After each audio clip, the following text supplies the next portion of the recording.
வேற ஆசிரியர்கள் அவருக்கு பர்மனெண்ட் பண்றாங்க, அவங்களும் ஏமாத்துட்டாங்க. அவங்களும் லட்சக்கணக்கில் இருக்கிறாங்க, ஆயிரக்கணக்கில்.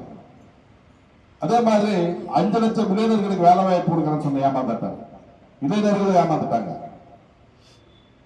கல்வி அதே மாதிரி விவசாய கடன் ரத்து செய்யறாங்க, விவசாயிகளும் ஏமாத்துட்டாங்க. தமிழகம் 10 ஆண்டுல, அது அந்த 10 ஆண்டு கூட காலத்துல ஒரே இல்லாத ஆட்சி, ஒரே மக்கள் மேல ஒரே போடாத ஒரு பட்ஜெட் போட, ஒரே பட்ஜெட்ல ஒரே போடாத ஆட்சி செய்தது நம்ம அண்ணா திராவிட முன்னேற்ற கழக ஆட்சி, அம்மா ஆட்சி, அண்ணன் எடப்பாடி அவர்கள். இதுதான் சாதனை. நீங்க பார்த்திருப்பீங்க 2010ல அவங்க ஆட்சி 11ல ஆட்சி விட்டுட்டு போகும்போது 10,800 மெகாவாட் கரண்ட் தான் இருந்தது. 14,000 மெகாவாட் இருந்ததா 24 மணி நேரம் கரண்ட் கொடுத்திருக்கலாம் இந்த தமிழகத்துக்கு. ஆனா புரட்சி தலைவர் அம்மா வந்த பிறகு 34,000 மெகாவாட் உற்பத்திக்கு உயர்த்தி 24 மணி நேரம் கரண்ட் கொடுத்த புரட்சி தலைவர் அம்மா அவர்கள். அந்த கரண்ட்ல தான் இப்போ ஓடிட்டு இருக்கிறது. அவங்க புதுசா இந்த திட்டம் கொண்டு வரல. 70 வருஷமா 4 லட்சம் கோடி கடன்னா 4.5 வருஷத்துல இந்த 5 வருஷம் இந்த ஆட்சி காலத்துல 4 லட்சம் கோடி கடன் செஞ்சிருக்கிறார். என்ன திட்டம் கொடுத்திருக்காரு சொல்லுங்க பார்க்கலாம். எந்த திட்டமும் புதுசா கொடுக்கல. 1,500 கோடி கொடுக்கல சொல்லிட்டு எம்எல்ஏ சொல்லிட்டு கொண்டு இருக்கிறார். இங்க பார்த்தால சாக்கடை ஏற்கனவே நம்ம சேர்மன் இருக்கும் போது அண்ணன் KPN அவர்கள் உள்ளாட்சித்துறை அமைச்சராக இருக்கும் போது 500 கோடி கொடுத்தாரு. அந்த பணம் அப்படியே இருந்தது. இப்போ வேலை செஞ்சுட்டு இருக்காங்க, அவ்வளவுதான். ஏற்கனவே நம்ம இந்த டிராபிக் போக்குவரத்து நெரிசலை கட்டுப்படுத்துறதுக்காக ஏற்கனவே நாங்க 18 கிலோமீட்டர் ரோடு போடுறதுக்கு 220 கோடி மதிப்பு போட்டு 120 கோடி கொடுத்தாச்சு. அந்த வேலையை செய்யவே இல்லை, இதுவரைக்கும் செய்யல. நம்ம ராமநாதகிரியில 19 கோடியில அந்த பார்க் மக்களை பொழுதுபோக்கு நல்லா ஒரு இதா இருக்குன்னு சொல்லிட்டு நம்ம கொடுத்தாங்க. அதுவும் சரி, இது வரைக்கும் கம்ப்ளீட் ஆகல, காலமாக இருக்குது. நம்ம எல்லாருக்கும் நல்லா டெய்லி தண்ணி கொடுக்கணும்னு சொல்லிட்டு 100 கோடி மதிப்புல 16 நீர் தொட்டிகளை கட்டி எல்லா பைப்லைன் எல்லாம் போட்டு கொடுத்தாங்க. சரியா அது பராமரிச்சு அது சரியா மக்களுக்கு கொடுக்கல. இன்னைக்கு 4 மடங்கு நம்மளுக்கு நம்ம காலத்துல நம்ம சேர்மன் இருக்கும் போதுக்கு இப்ப 4 மடங்கு அதிகமா டாக்ஸ் வருது. ஆனா வேலை நம்ம செய்யறதுல 28% கூட வேலை செய்யல. அந்த பணம் என்ன ஆகும், எப்படி போயிட்டு தெரியல. அதனால அவங்களுக்கு ஒரு நல்ல ஆப்பர்ச்சுனிட்டி இங்க இருக்கிற இது மாநகராட்சிக்கு மட்டும் தான் நடைபெற்று கொண்டிருக்கிறது இந்த மீட்டிங். தயவுசெய்து நான் வேண்டிக்கிறது என்னன்னா, இங்க வந்திருக்கிற எல்லா மாவட்ட உறுப்பினர்கள் ஜெயிச்சவங்களும் தோற்றவங்களும் எல்லாம் சேர்த்து நான் கேட்கறது. அதே மாதிரி வட்ட செயலாளர்கள், அதே மாதிரி BLA 2 பூத் கிளை, அந்த பூத்ல நம்ம தொழில்நுட்ப இதுல ஒரு ஆள் போட்டிருக்குது. வீடா இன்னைக்கு ஒரு மிஷின் கொடுத்திருக்கிறாங்க. இது ஒரு நல்ல ஆயுதம், நம்மளுக்கு இது நல்லா பயன்படுத்தணும். இதை எடுத்துட்டு போய் நாம வீடு வீடா சொல்லணும். நான் எனக்கே புரியல, நானே இப்ப கன்ஃபியூஸ் ஆயிட்டேன். அவரு 50,000 சொல்லும் போது என்னோட பால்ல மட்டும் 50,000 டிஃபரன்ஸ் வருதா 5 வருஷத்துல சொல்லிட்டு.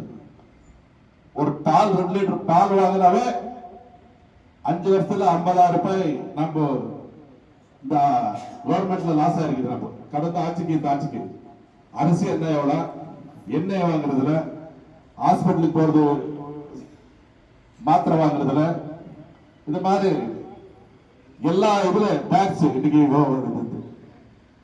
மாநகராட்சியில டாக்ஸ் 3 மடங்கு அதிகமாச்சு. இதெல்லாம் போட்டு கரண்ட் பில் இதெல்லாம் போடும்போது அத்தியாவசிய பொருட்கள் விலை எல்லாம் போடும்போது பல லட்சம் வருது. அப்பதான் புரியுது அந்த குடும்பத்துல. நம்ம புரிய வைக்கணும் எல்லா குடும்பத்துக்கும். இது தயவு செஞ்சு ஒரு மாமன்ற உறுப்பினர் ஒரு வார்டுக்கு ஒரு மிஷின் கொடுக்குறாங்க.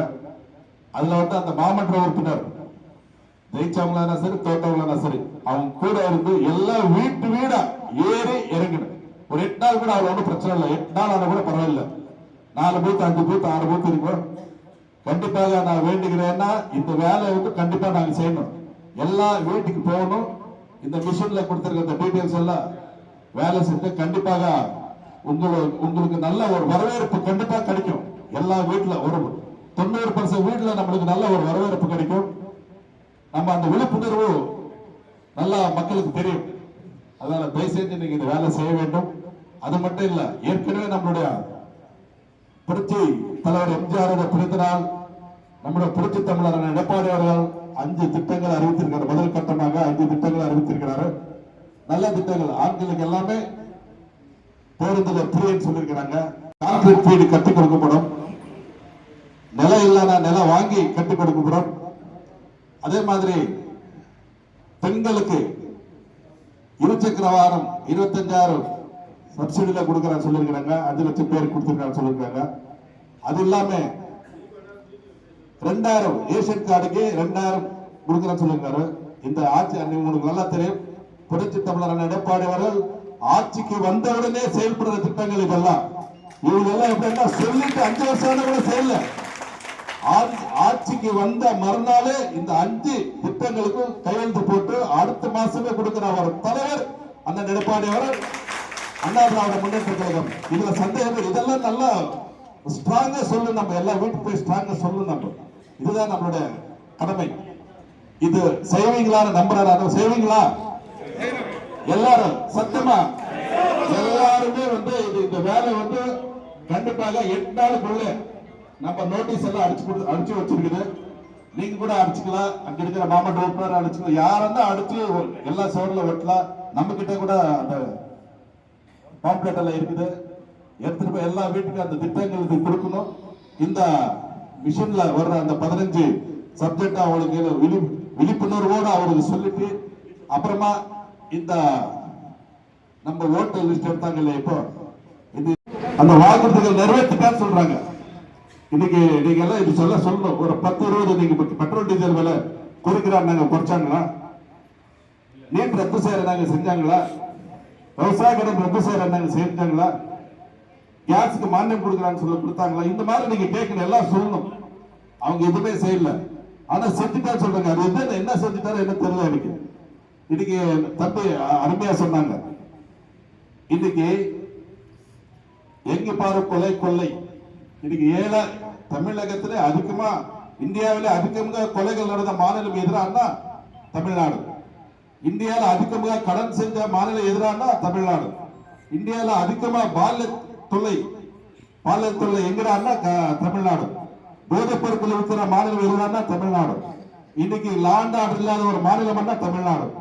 இன்னைக்கு ஒரு குடும்ப ஆட்சி செய்து கொண்டிருக்கிற மாநிலம் எதிரானா தமிழ்நாடு. இந்த குடும்ப ஆட்சிக்கு முற்றுப்புள்ளி வைக்கிறதுக்காக தான் இன்னைக்கு என்டிஏவோடு அண்ணன் எடப்பாடி அவர்கள் இந்த தேர்தல் சந்தித்து குடும்ப ஆட்சிக்கு முற்றுப்புள்ளி வைக்கிறது விரைவில் இந்த 2020 நடக்கும் என்பதை சொல்லி வாய்ப்புக்கு நன்றி கூறி விரும்புகிறேன். நன்றி.